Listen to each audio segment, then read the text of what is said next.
The German forces that served alongside the British during the American Revolution are one of the most famous or infamous aspects of this conflict.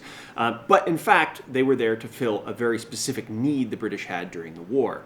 As the American Revolution began and continued, Britain faced a serious need for troops. And although the British government was always wary about increasing the size of the army, even if they had immediately increased the size of the British army, they would have had to recruit new soldiers, and it would have taken time for those soldiers to be trained to actually act effectively. So the British fell back on something that they had done for decades prior to this, which was the hiring of foreign troops. Going back to the late 17th century, particularly after the rise of William III, the King of Great Britain who came from the Netherlands, they adopted the Dutch practice of hiring foreigners. And so throughout the late 16 and early 1700s, the British employed Danish, Dutch, and German forces on their behalf to wage their various wars across the continent. In fact, these foreign auxiliaries were even used to suppress rebellions in Great Britain itself. During a number of the Jacobite rebellions in the early 18th century, Dutch and German troops were transported to Great Britain, where they served against the rebels in those various campaigns.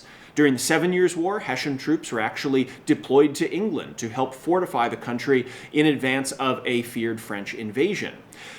During the American Revolution, foreign troops would once again serve on behalf of the British. However, in this case, they were serving far from home, and enormous numbers of them were ultimately mobilized on behalf of the British military.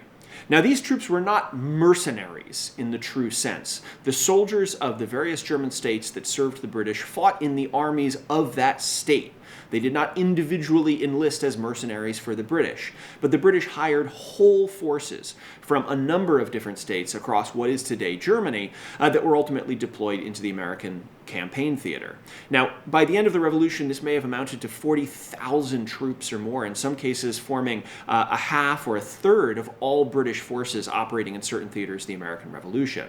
They have come down to us popularly as Hessians, but they actually came from as many as 7 different German states. Of course, in the 18th century, Germany did not exist as a country as we know it today, but rather was a patchwork of smaller states and lands spread across this part of Central Europe. There were 6 states that contributed troops to British campaigns in North America, the largest being Hessen-Kassel, which gives the whole group that name Hessians that has come down to us in kind of popular language used today.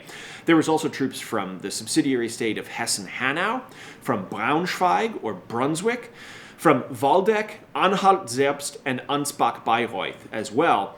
And in addition, troops from Hanover, which was united with Great Britain in the form of the king, also served in the broader campaigns of the American Revolution, although not in North America.